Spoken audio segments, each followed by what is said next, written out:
السلام عليكم ورحمة الله وبركاته. الحمد لله رب العالمين والعاقبة للمتقين ولا عدوان إلا على الظالمين، والصلاة والسلام على حبيبنا وشفيعنا وإمامنا وقدوتنا محمد إمام المتقين وقائد الدعاة المجاهدين وعلى آله وصحبه أجمعين والتابعين بإحسان إلى يوم الدين. أعوذ بالله من الشيطان الرجيم. وأن هذا صراطي مستقيما فاتبعوه ولا تتبعوا السبل فتفرقكم عن سبيله ذلكم وصاكم به لعلكم تتقون. Maka sesungguhnya dan sesungguhnya inilah jalanku, Islam, jalan yang lurus. Ikutlah jalan ini, jangan kamu ikut jalan-jalan yang lain. Nanti kamu akan berporak-poranda bercerai daripada jalan yang betul itu. Begitulah Allah berpesan kepada kamu supaya kamu bertakwa.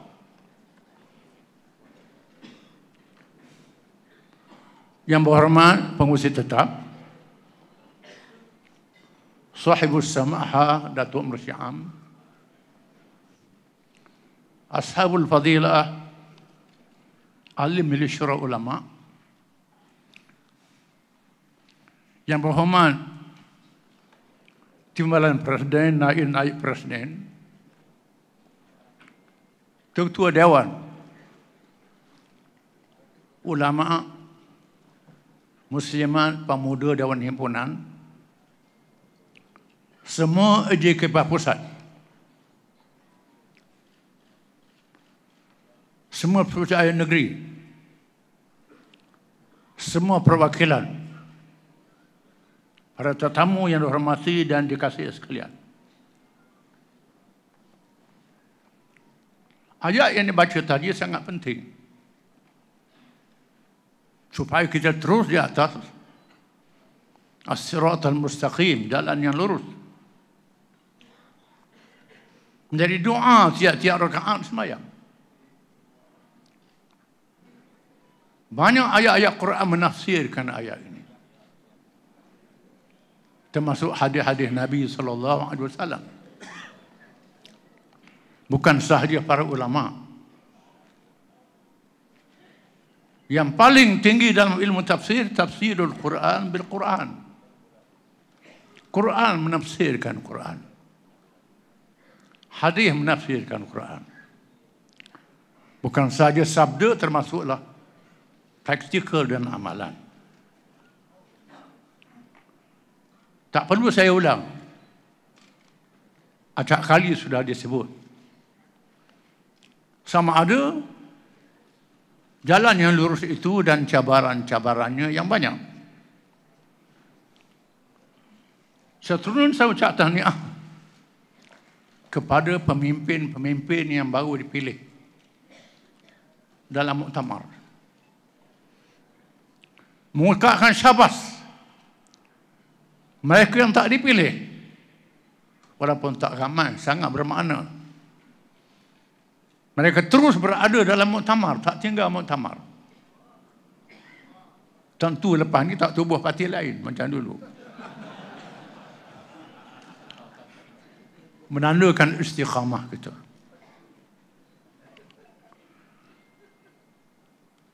Menunjukkan PAS bukan parti hotel, parti tumpangan untuk menumpang.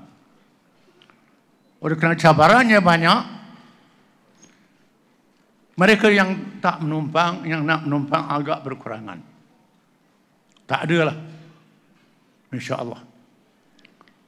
Bukan mereka yang datang bersama dengan kita, sangat-sangat dialukan. Sama ada golongan muda yang diperkecilkan. Quran menyebut sejak zaman Nabi, golongan muda ini ramai jadi pengikut Nabi. Mereka disebut oleh penentang Nabi masa itu, hum aradhuluna badiyar ra'yi. Mereka orang yang hina, yang bodoh, dianggap bodoh.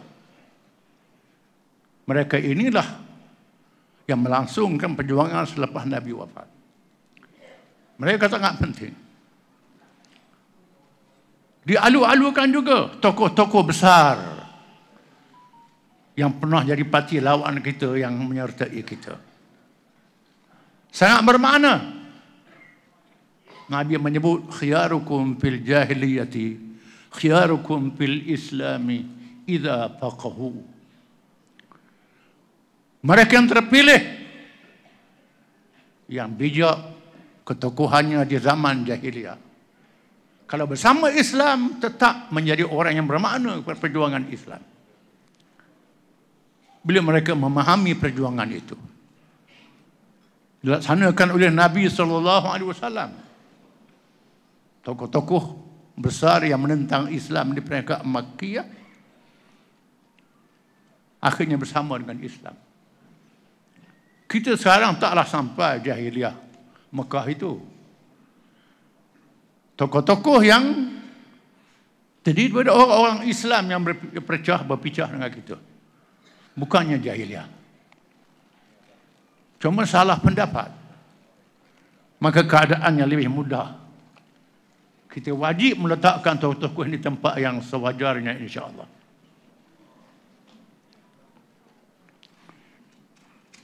Perbahasan ucapan dasar bertujuan muhasabah. Meneguhkan parti Islam ini supaya beristiqamah. Ada yang mengkritik tajam. Ini ad-dinun nasihat. Agama itu nasihat. Kita wajib menerima. Ada yang memuji, melambung-lambung. Nabi bersabda bila orang memuji, Allahumma ighfirli fima yaqulun wa la tu'akhidhni fima yaqulun waj'alni khairan mimma yaqulun. Riwayat At-Tirmizi. Wahai Tuhan, ampunlah aku kalau orang puji aku melebih sangat. Wahai Tuhan, jadikan aku lebih baik dari apa yang dipuji itu. Kalau tak betul, biar dia sungguh ambil puji itu. Kadang-kadang dia puji lebih sangat, minta jadi lebih pada itu lagi. Ini doa Nabi. Kita melihat ucapan dasar yang betul-betul memuhasabah parti supaya kepimpinan dan parti beristiqamah, tidak tergelincir daripada dasar perjuangan dan sampai ke hala tuju yang diridai oleh Allah SWT. Terus berjuang selaju-laju, wala nantu'an, tanpa membantah. Teguh beristiqamah ke hala tuju, membuju lalu melentang patah. Tema ucapan dasar kita adil, prihatin dan berkebajikan. Tujuannya untuk mengisi kemenangan. Setelah kita mencapai kemenangan di 4 negeri, menjadi parti yang paling banyak di peringkat parlimen, yang boleh bersama memerintah bila-bila masa sahaja, insya-Allah. Tema ini bukan sekadar slogan untuk diucap, tetapi untuk dilaksanakan. Jadangkan supaya tema ini menjadi tema kepada 4 buah negeri yang perintah oleh PAS. InsyaAllah. Tujuannya untuk menegakkan syiar Islam secara amali dan praktikal. Bukan retorik, kosmetik, hiasan-hiasan saja. Allah SWT menunjukkan dalam firman-Nya bagaimana menegakkan syiar Islam itu. Firman Allah Ta'ala, alladzina immakkannahum fil ard aqamus salah wa atawuz zakah wa amaru bil ma'ruf wa nahaw 'anil munkar walillahi 'aqibatul umur. Suratul Hajj. Mereka yang kami berikan kepada mereka kuasa memerintah di atas muka bumi. Mereka mendirikan sembahyang, menunaikan zakat, menyuruh kepada kebajikan dan mencegah kemungkaran. Bagi Allah sahaja akibat segala urusan. Mendirikan sembahyang tidak disebut mendirikan masjid. Bukan mendirikan bangunan, mengamalkan sembahyang itu. Bila mendirikan sembahyang, dengan sendiri mendirikan masjid. Kalau orang rajin-rajin bersembahyang, kalau kerajaan tempat masjid pun, mereka buat sendiri. Mereka derma ramai-ramai. Apa guna kalau buat masjid tak sembahyang? Sekolah syiar, lambang kemegahan sahaja untuk pelancong. Menunaikan zakat, konsep ekonomi yang adil. Ibadat kepada orang Islam, cukai kepada orang bukan Islam. Diambil daripada mereka yang berada. Dibelanjakan kepada perkara yang patut.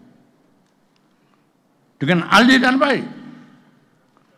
Amar ma'ruf, berkebajikan dalam segala aspek. Mencegah kemungkaran. Kehebatan undang-undang yang mencegah kemungkaran itu dan berwawasan akhirat. Adil menjadi kewajipan menegakkan keseluruhan konsep tersebut. Tadi Dewan Himpunan sudah menyelami makna adil ini. Adil, maha adil sifat. Salah satu al-asma'ul husna, nama-nama yang indah bagi Allah. Adil sifat yang wajib bagi Allah. Allah mewajibkan adil kepada hamba-hambanya yang beriman. Mengharamkan zalim itu pada dirinya dan mengharamkan zalim kepada hamba-hambanya yang beriman. Adil mata rantai pertama yang penting diikuti oleh prihatin dan berkebajikan. Dengan sendirinya berlangsung prihatin dan kebajikan itu. Yang penting ialah adil itu ditegakkan. Islam mendidik penganutnya supaya adil. Saya masih ingat. Disebut dalam kitab Jawi, kitab Musalli. Karangan Syekh Daud Petani. Yang dibaca oleh Tok Guru Dr. Lebai kita di masjid, surau, balasah, pondok-pondok. Mungkin mereka tak perasan. Di akhir kitab Musalli itu, ada bab politik, bab pemerintahan negara. Akhir kitab Musalli. Tetapi ada kerana tak faham politik, baca saja-saja, tak faham. Dalam bahagian akhir itu disebut satu kisah. Kisah Raja Parsi bernama Anushirwan. Seorang raja yang adil. Di masa remajanya, ayahandanya menghantar mengaji pada seorang guru. Tiba-tiba guru yang mengajar ini pukul dia. Dalam keadaan dia tidak buat salah apa-apa. Dia tak buat salah, dipukulnya guru pukul dia. Kalau sekarang ni, kalau pukul cikgu, pukul murid, dibuat dipopulis lah. Ini bahlul, ini pendidikan barat. Cara barat, bukan cara Islam. Bila kita suruh anak, guru didik, suruh pada guru lah. Nak bentuk anak kita ni nak ajar guru pula. Apa guna antar buat ajar rumah sendiri lah. Bila guru silap sikit, guru dan bertindakan. Ini satu pendekatan yang salah, bukan cara Islam. Dalam kisah ini, gurunya pukul Anushirwan masa dia mengaji. Bila dia jadi raja, Anushirwan panggil guru dia tu. Macam saya nak tanya cikgu, mengapa cikgu pukul saya? Saya tak ada salah apa-apa. Cikgu yang bijak dia menjawab, aku lihat mu ni bijak, cerdik. Aku harap mu jadi raja bila ayah mu mangkat meninggal. Tujuan aku pukul mu ni aku nak rasakan bagaimana kalau kamu dizalimi. Kamu dizalimi. Mu tak buat salah apa-apa, aku pukul. Kamu dizalimi. Bila kamu jadi raja, kamu tak buat zalim pada orang. Ini satu pendidikan yang sangat menarik.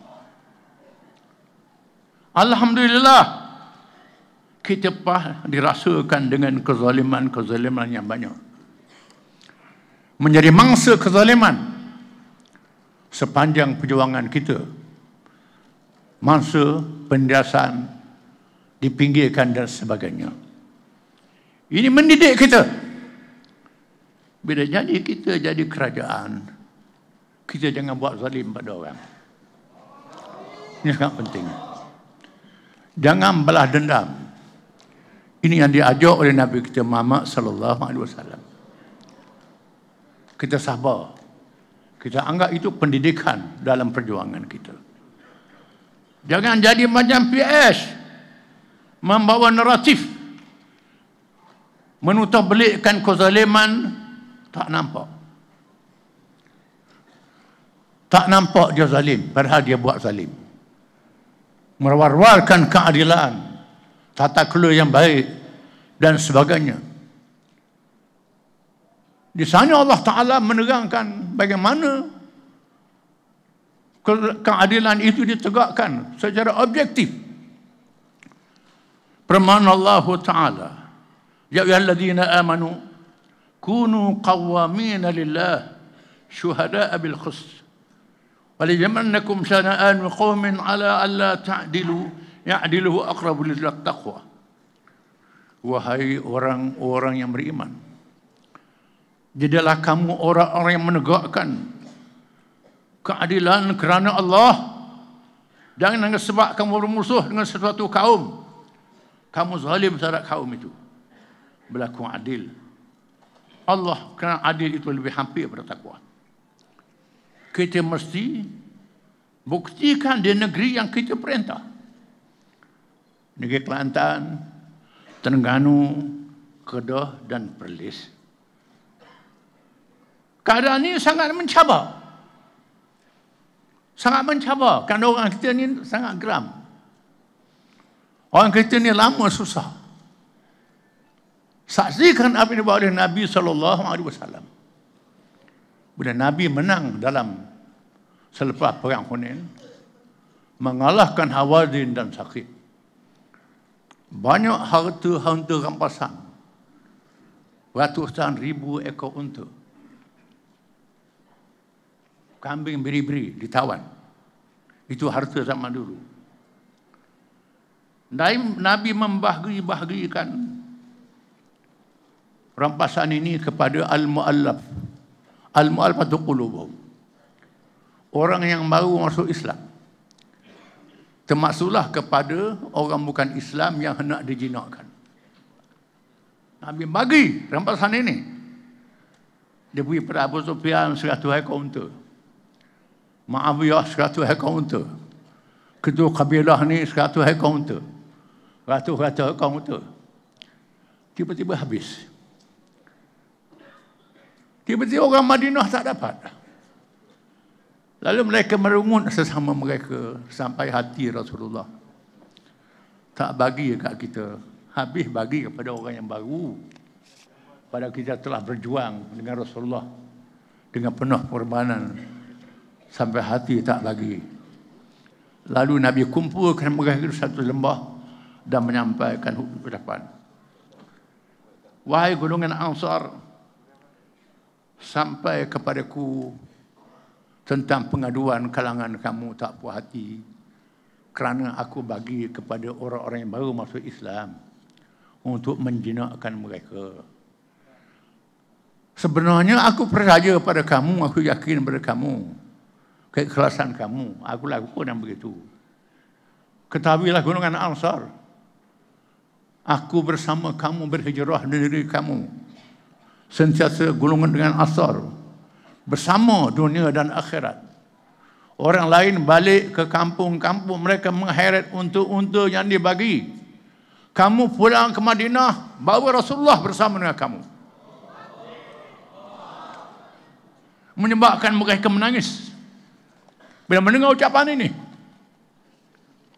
Terdapat, sudah tentulah negeri yang kita perintah ini tak dapat nak bagi semua.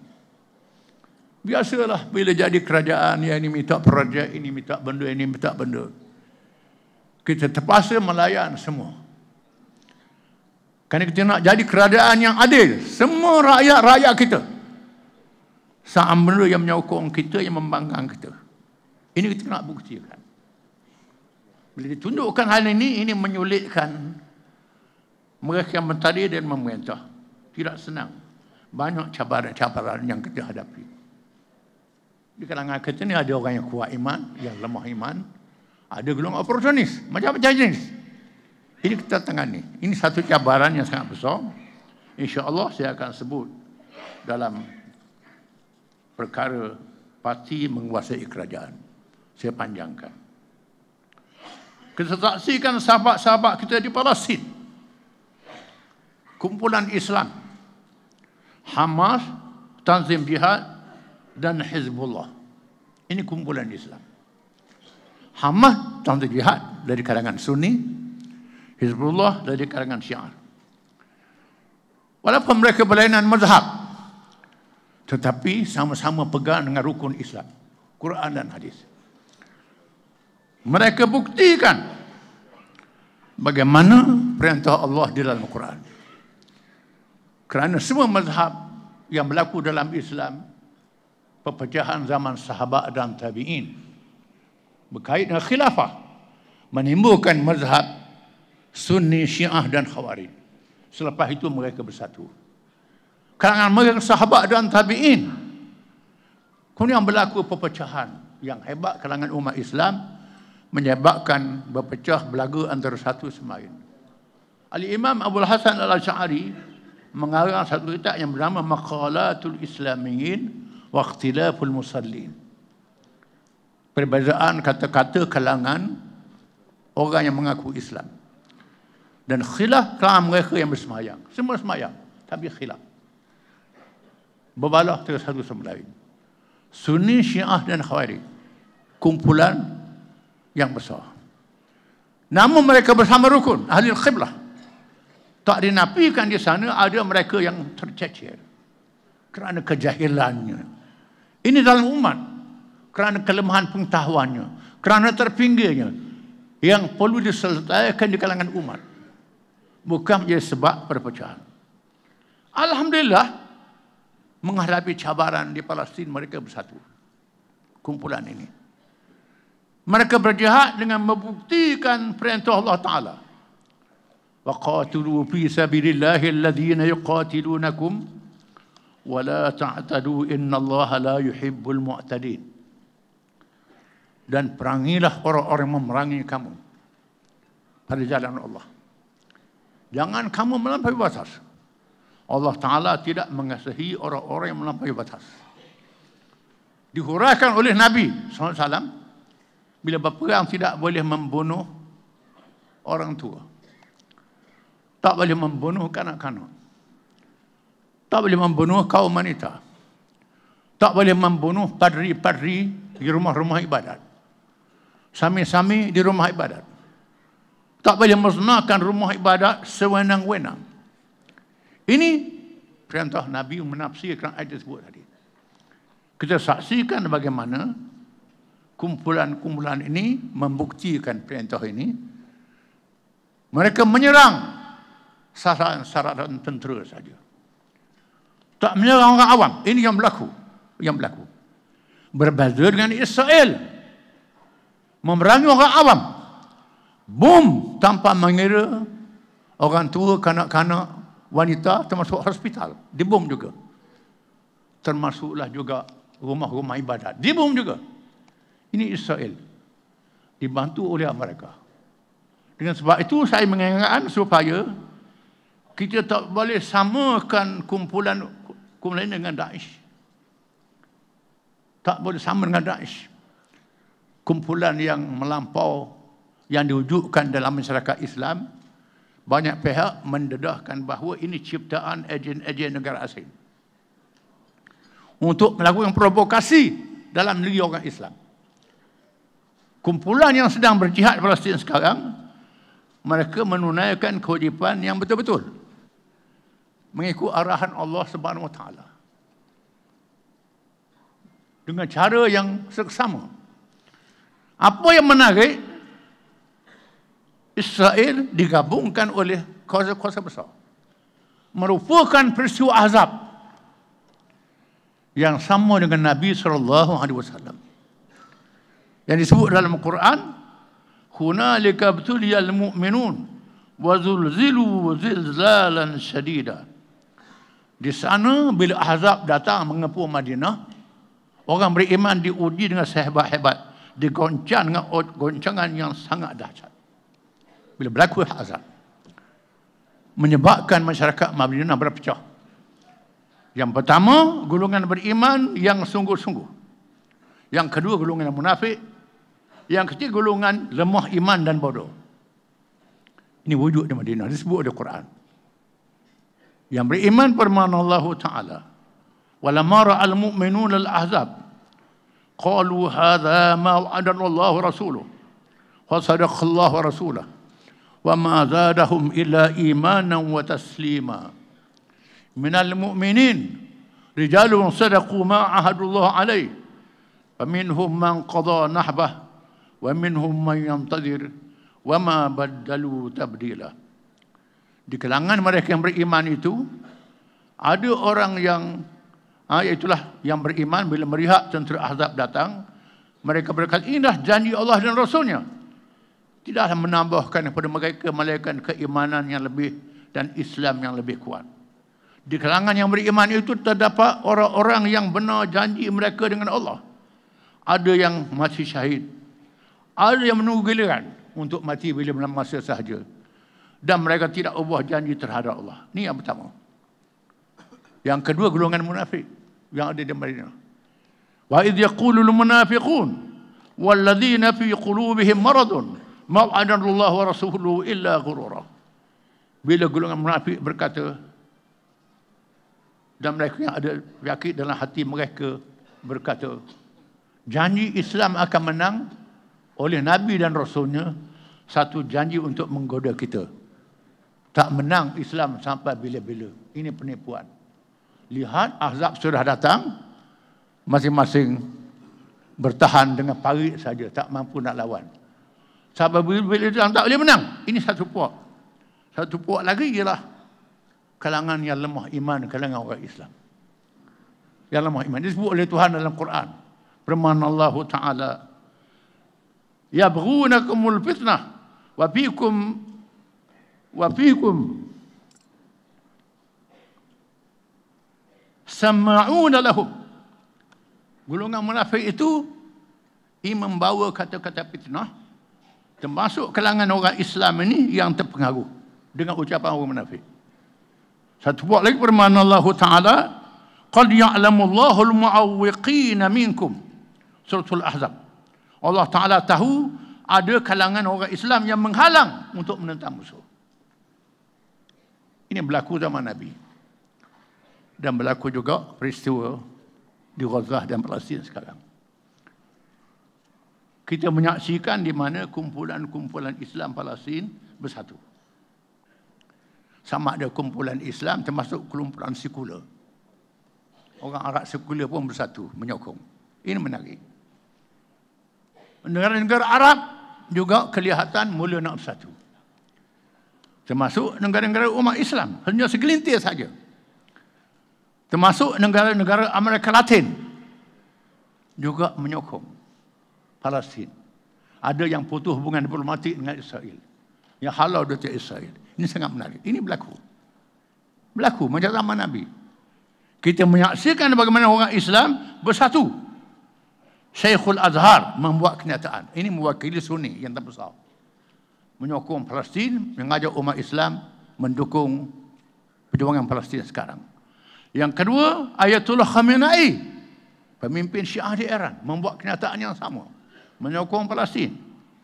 Ketiga, Ahmad Khalili, Mufti Oman, mazhab Ibadi Khawarij, menyokong Palestin juga. Terdapat kalangan segelintir orang Islam, ustaz-ustaz, tak tahu ustaz jenis mana lah, tak boleh sokong kerana mereka ni ada Syiah di dalam, ada Khawarij di dalam. Ini golongan yang disebut oleh ayat-ayat tadi. Kita menyaksikan Allah Ta'ala mendedahkan kepada kita.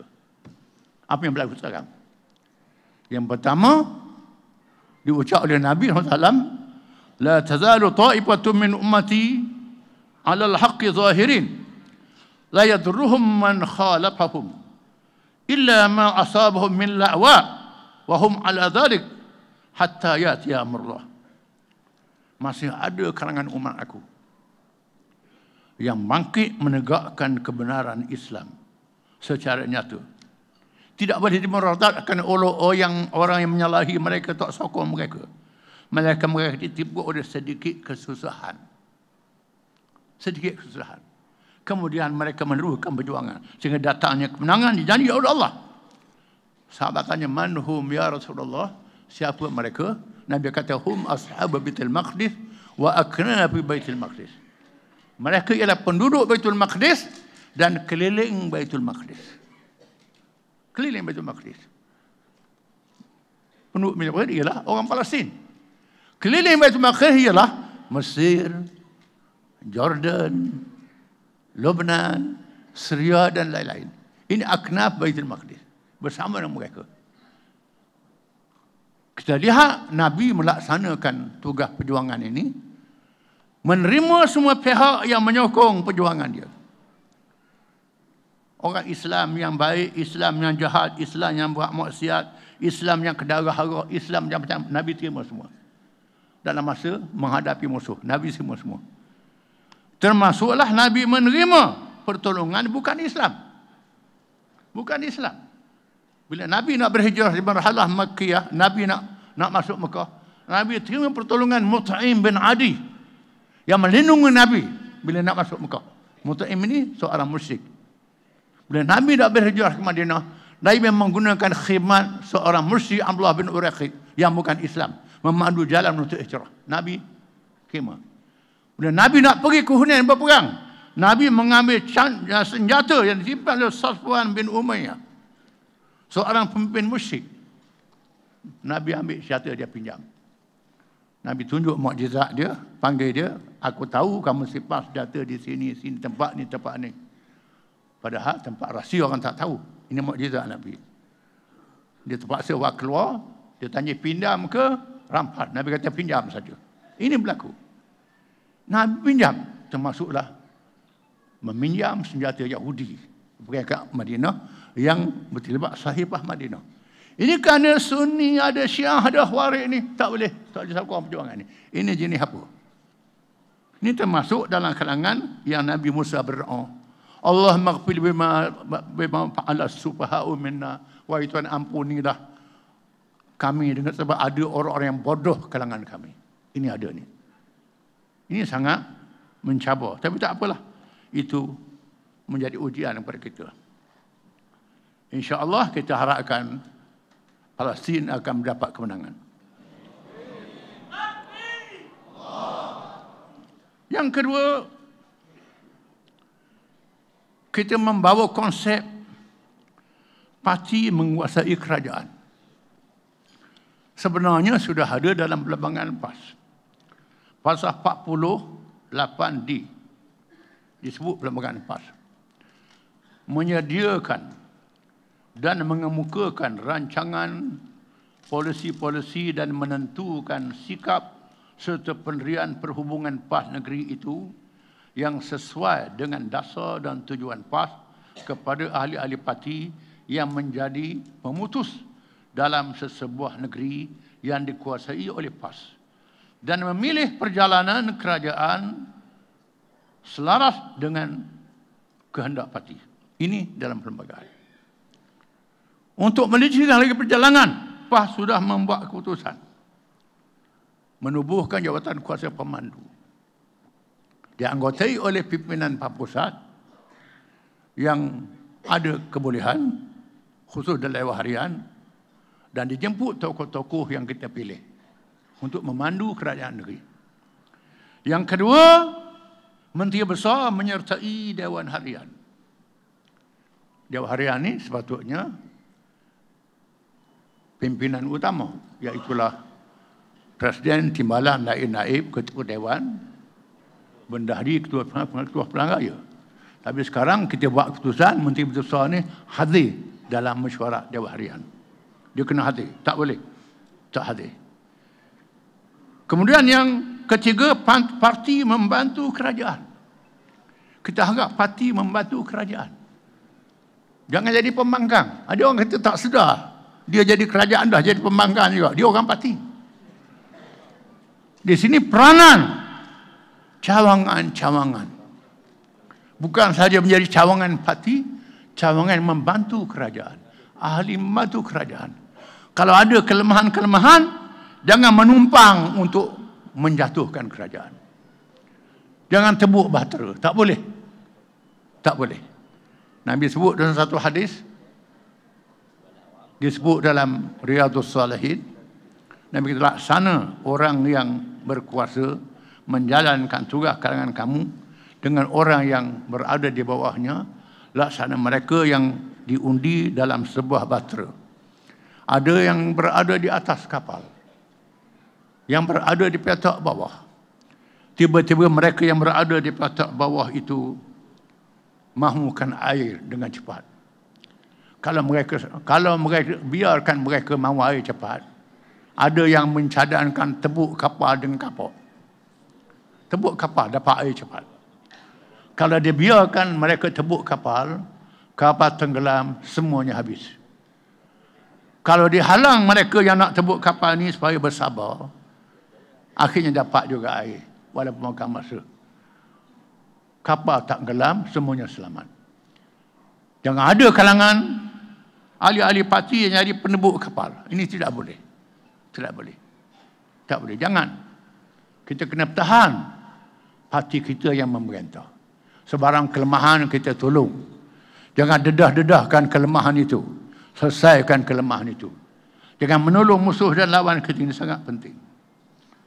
Dan ini semua peringkat. Khususnya calon-calon muslimah yang menang. Muslimah ni kita tahulah peranan sebagai rakyat sangat terbatas.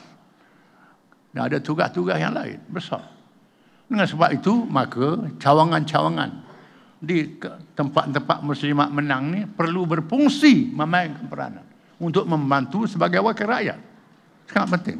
Begitulah juga kawasan wakil rakyat yang lemah, tak ada kemampuan, kena bantu, kena tolong. Ini peranan untuk menjaga kerajaan yang memerintah. Saya mengharapkan kepimpinan kita menerima apa yang diucap oleh Abu Bakar As-Siddiq radhiyallahu anhu. Bila Abu Bakar dipilih menjadi khalifah, dia nak pilih jadi khalifah, dipilih jadi khalifah. Yang menarik Abu Bakar ni ialah orang yang dapat menenangkan keadaan bila Nabi wafat. Bila para sahabat berkesih tak tahu nak pilih siapa jadi khalifah, dia menyampaikan ucapan menenangkan keadaan. Ini ketokohan Abu Bakar. Dia berjaya menenangkan keadaan dan mengingatkan sahabat Nabi al-a'immatu min Quraisy. Pemimpin dipilih dari Quraisy. Quraisy ialah kaum muslim yang mendominasi masyarakat Islam. Oleh kerana masa itu Quraisy mendominasi, maka Quraisy jadi pemimpin. Kalau Malaysia ni dominasinya orang Melayu, Islam. Melayu jadi pemimpin. Kerana mereka dominasi Muslim. Ini siasat syariah, kita kena sedar. Yang menarik, selepas menyampaikan ucapan, Abu Bakar mengatakan, saya mencalonkan Umar dan Abu Ubaidah. Dia tak calon diri dia sendiri. Sekarang calon diri dia sendiri. Sekarang ni pelik. Calon dia sendiri. Abu Bakar kata, saya mencalonkan Umar dan Abu Ubaidah. Tiba-tiba Umar dan Abu Ubaidah bangun. Dan semua pimpinan asal bangun. Abu Bakar jadi khalifah. Tak boleh nak tolak. Ini lebih hebat pada pemilihan Mursyid Am lagi. Ini berlaku.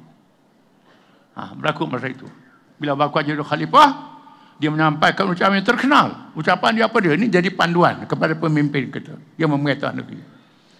Ucapannya, ayuhan nas, inni wallitu alaikum walastu bi khairikum. Fa in ahsantu fa'ayinuni wa in asa'tu faqawwimuni. As-sidqu amanah wal kadhibu khiyanah. Al-khayyu fikum dha'ifun 'indi hatta akhudha al-haqq minhu. Wad-dha'ifu fikum qawiyyun 'indi hatta akhudha al-haqq lahu. Ma tara qauman al-jihad illa ammahumullahu bidh-dhulli wal fasad. Ati'uni ma ata'tu Allah wa rasulahu fa idza ata'tu Allah wa rasulahu fala ta'ata li 'alaikum. Wahai tuan-tuan, saya telah dipilih menjadi pemimpin kamu.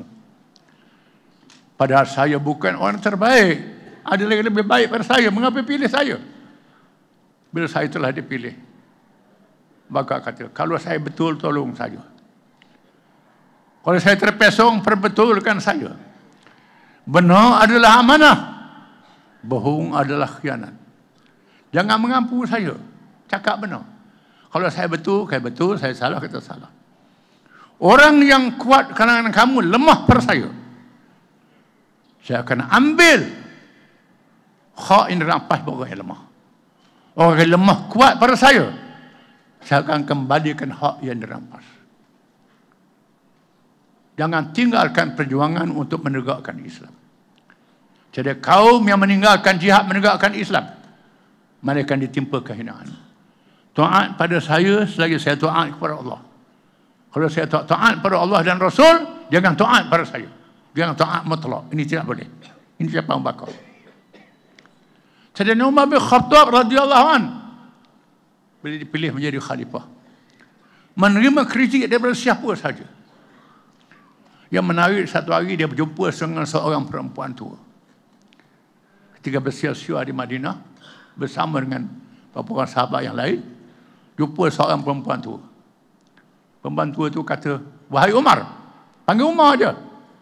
Aku kenalmu di masa kanak-kanak Umar yang masih kecil. Kemudian kamu berada di Suq Nukat, Pasar Nukat. Umar yang muda, gagah, perkasa. Sekarang engkau jadi Amirul Mukminin, pemimpin orang. Istaqillah ya Umar. Bertakwa kepada Allah. Umar terus duduk depan perempuan yang dengar cakap-cakap dia. Bila berundur, lalu rakan pengiring kata, duduk layan orang tua ni. Layan orang tua ni. Umar kata, mau kenal tak dia siapa dia? Dialah perempuan yang Allah mendengar pengaduannya di tujuh langit. Sebab turunnya surah Mujadilah. Laqad sami'allahu alladhi tujadilu zawjaha wa tashtaki ila Allah. Allah Ta'ala telah mendengar rayuan seorang perempuan mengenai suaminya. Turun wahyu kan pengaduan dia. Ini dia. Kalau Allah dengar cakap dia, aku tak dengar cakap dia. Umar kata, aku akan dengar cakap dia sampai setengah hari. Berhenti pergi semayang aja. Aku dengar lagi, kata Sayyidina Umar. Dengar nasihat, walaupun seorang yang dianggap lekeh. Satu hari dia tawaf. Dia pergi haji tawaf di Mekah. Dia dengar seorang Badui berdoa dekat Al-Multazam. Tempat yang paling mustajab doa. Allahumma ja'alni minal qalil. Allahumma ja'alni minal qalil. Orang Badui berdoa. Badui yang tak tahu ni, bukan Badui yang bijak. Badui Sik bijak. Ni Badui Arab yang butuh huruf. Bukan Badui mengaji universiti. Dia berdoa dekat Kaabah. Wahai Tuhan, jadikan golongan yang kecil, yang kecil. Umar dengar, Umar tanya dia, mengapa awak minta doa pelik, minta sikit. Dia kata, wahai mu'minin, dengar tak firman Allah Ta'ala, wa qalilun min ibadi asyakur. Sedikit saja kalangan hamba ku orang yang bersyukur. Orang yang syukur sikit, yang sabar ramai. Bila kaya jadi pemimpin, banyak yang tak syukur mereka. Ini je, sikit saja. Dan sebab itu saya ulangi mursyid'an sebut. Pemimpin kena rapat dengan ulama yang menasihat dia. Ulama dengan jadi pengampu. Berlaku zaman Khalifah Harun al-Rashid. Harun al-Rashid, khalifah yang terkenal. Zaman Abbasiyah yang membawa tamadun Islam. Kalau kita baca dalam buku bacaan masa sekolah Melayu zaman penjajah dulu, Harun al-Rashid ini seorang khalifah yang bodoh ditipu oleh Abu Nawas. Saya dah baca cerita tu. Dia seorang khalifah yang hebat zaman Abbasiyah. Bila dia pergi haji, dia minta bawa dia mengunjungi ulama-ulama. Diiringi oleh Perdana Menteri dia Yahya bin Khalid al-Barmaki. Cari ulama terkenal di Mekah. Pergi rumah orang alim ni. Ketuk-ketuk pintu, siapa? Amirul Mukminin. Lalu buka pintu. Layan. Sambut dengan meriahnya sebab khalifah yang datang. Hidang jamuan begini-begini. Lepas tu Harun Rashid bagi sumbangan. Dia terima sumbangan. Tak ada apa-apa, mengalur-alurkan begitu saja je. Pergi rumah ulama yang kedua, begitu juga. Bila pergi rumah Fudail bin Iyad, seorang alim sufi yang terkenal. Juga alim fiqh, bukan sufi saja. Bila pergi rumah Fudail bin Iyad, dia beritahu siapa datang. Ini Amir Mu'minin Harun al-Rashid. Dia terus padamkan pelita rumah dia. Dia padamkan pelita. Bila khalifah datang, Harun al-Rashid pun masuk dalam rumah, gagal. Cari, pegang dia. Oh, alangkah lembutnya tangan ini. Dimemangi tangan ni jadi ahli neraka. Kerana lembut sangat. Kemudian dia nasihat, wahai Harun, bertakwa kepada Allah.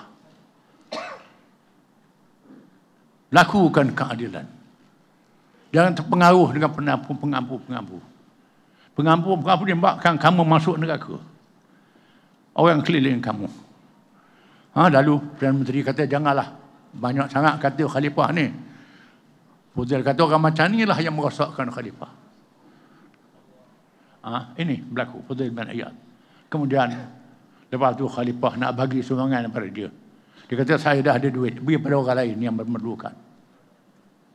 Harun Rashid keluar. Dia kata, inilah yang aku nak cari ulama yang dapat menasihat aku. Ini penting. Nasihat dan berani sangat penting. Seterusnya, dalam menegakkan keadilan, kita menghadapi satu cabaran yang hebat. Kezaliman yang mencabar undang-undang syariat. Syariat yang telah dilemahkan di zaman penjajah. Penjajah dah lemahkan hukum syariat, lemahkan pejabat agama, lemahkan enek mahkamah syariat. Tiba-tiba menjadi sasaran untuk dicabar. Ini sangat bahaya, menguji kita semua, menguji umat Islam. Syariat Allah tidak boleh dicabar kerana punya immunity, kekebalan. Ini firman Allah Ta'ala, wa ma kana mu'minun wala mu'minah idza qada al-amru wa rasuluhu amran an yakuna lahumul khiyaratu min amrihim. Tidak harus bagi seorang lelaki yang beriman, seorang perempuan yang beriman disebut lelaki dan perempuan serta perinci. Bila Allah dan Rasul memutuskan sesuatu perkara lalu dia membuat pilihan yang lain, tak boleh sekali-kali. Bila sudah ada nas Quran dan hadis, ijtihad ulama boleh dibahas. Ini cabar mahkamah syariah secara dasar. Ini sangat bahaya. Mencabar Allah, mencabar Rasul, mencabar raja-raja yang menjadi ketua agama. Sedar kerana ni mencabar umat Islam. Kalau di masa dulu kita saksikan hakim termasyhur, ilmuwan yang tersohor melayani perkara ini dengan bijaksana, Profesor Ahmad Ibrahim almarhum sebagai contoh. Ilmuwan dapat mengira satu peruntukan bagaimana nak memperasakan syariat. Profesor almarhum Tun Saleh Abbas, almarhum Tun Hasim Yub Sani, almarhum Harun Hashim dan Tun Fairuk yang masih ada. Bila datang kes yang mencabar syariat, mereka melakukan kebijaksanaan. Ini bukan urusan mahkamah sivil. Mahkamah sivil tak boleh hukum. Ini bidah mahkamah syariah. Lalu dia tarik diri. Pindah ke mahkamah syariah. Ini kebijaksanaan yang dia lakukan. Tetapi sekarang ini cabar undang-undang syariat. Ini mencabar umat Islam. Mencabar Allah Tuhan kita. Mencabar Nabi kita. Mencabar umat Islam, orang Melayu Islam. Ini tak boleh dibiarkan. Kita wajib bangkit menentang usaha-usaha yang menyerang syariat ini. Yang lebih besar daripada peristiwa Natra. Lebih besar daripada peristiwa Aisad dan satu Rom yang terkenal. Kalau satu Rom, Aisad kita kira hampir 4 juta orang turun jalan raya. Ini pernah berlaku. Dengan sebab itu, kita tak boleh biarkan. Inilah 3R yang sebenar, tidak boleh dicabar. 3R yang sebenar tak boleh dicabar. Bukan 3R ni menasihati raja-raja, menasihati kerajaan, menasihati orang Melayu, kaum dia. Ini bukan 3R. 3R ni mencabar Islam, mencabar Allah, mencabar Islam, mencabar raja-raja, mencabar. Ini 3R yang sebenar. Saya cabar kerajaan PS ni supaya berani bertindak. Ini 3R yang sebenarnya. Kalau tidak, penakut. Penakut. Kita beri ingatan. Kita tidak akan biar perkara yang berlalu dengan percuma. Ini peringatan kita. Kita biarkan. Bagaimana nak bertindak? Tunggu dan lihat. Dan seterusnya, kita mesti mempunyai persediaan sekadar kemampuan kita untuk menghadapi pilihan raya yang akan datang. Firman Allah Ta'ala, wa'iddu lahum mastata'tum min quwwah. Bersedialah kamu sekadar kemampuan kamu dengan kekuatan. Allah Ta'ala memerintah kita menyediakan kekuatan sekadar kemampuan. Kemampuan kita setahap mana dengan ikhlas. Bukan mesti sama dengan musuh. Allah Ta'ala maha mengetahui harta kita tak sama dengan harta lawan kita, musuh kita. Allah Ta'ala tahu alat kita tak sama dengan mereka. Allah Ta'ala tahu jumlah kita tak sama dengan mereka. Tetapi kalau kita buat persediaan sekadar kemampuan yang ada pada kita, selepas itu pertolongan Allah yang menentukan kemenangan kepada kita. Zaman Nabi dahulu pernah. Bila Nabi menganjurkan derma pada perang Tabuk yang terkenal. Orang kaya beri sebanyak-banyaknya. Ada orang miskin beri seraup buah tamar, segenggang buah tamar. Puak munafik memerlikan dengan segenggang buah tamar nak jatuhkan kuasa besar. Segenggang buah tamar saja Allah Ta'ala sebut dalam Al-Quran. Alladzina yamizul al-mutawwi'in. Orang yang melekeh-lekehkan orang yang beri sumbangan yang kecil. Allah Ta'ala beri pahala yang besar kepada mereka. Semangat, tenaga, jiwa raga mengikut kemampuan masing-masing. Jangan sembunyikan kemampuan kita. Kemudian, uslub polisi dan dakwah yang bijak. Ada uslub al-hikmah. Yu'til hikmatan man yasha. Wa ma yu'tal hikmata faqad utiya khairan katsira. Allah Ta'ala beri kebijaksanaan pada siapa yang dikehendaki. Barang siapa diberi kebijaksanaan, dia beri kebaikan yang paling besar, yang paling baik sekali. Gunakan kebijaksanaan, uslub politik dan dakwah kita. Nabi sebut al-hikmatu dhallatul mu'min. Kebijaksanaan barang cecah punya orang Islam, ambil. Daripada apa sahaja caranya yang halal, yang baik, media dan sebagainya. Khasibin nas ala qadri uqudihim. Bercakap dengan orang mengikut kadar akal mereka. Mengikut keadaan situasi di keadaan setempat.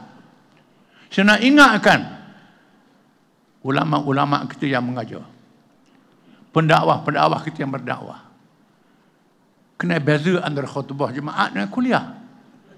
Tak sama dengan ceramah politik.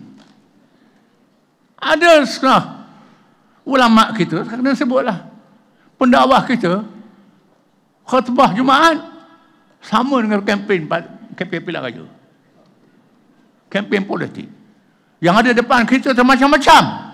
Ini merosakkan perjalanan parti kita. Keadaan baik-baik.